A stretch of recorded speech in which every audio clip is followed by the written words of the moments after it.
жолдауына байланысты ойыңызбен бөлісе аласыз ба? Бұл үлкен әңгіме ғой. Жалпы біз президентіміздің жылда жолдауын күтіп үйреніп қалған елміз. Бұл жолдауда мемлекетіміздің тағдырына байланысты, келешегіне байланысты көп талаптар қойылады, ұсыныстар беріледі. Бүгінде солай болды. Біздің мектепке келгенде қандай әсер алдыңыз?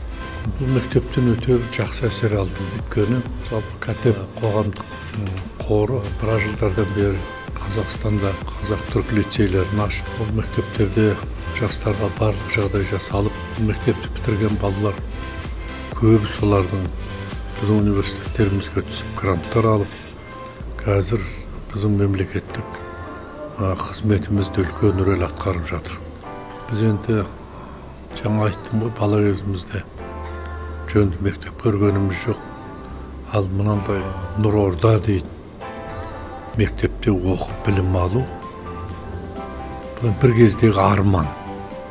Ал бүгін шындыққа айналған біздің өміріміздің үлкен бір жарқын беттері деп есептеймін.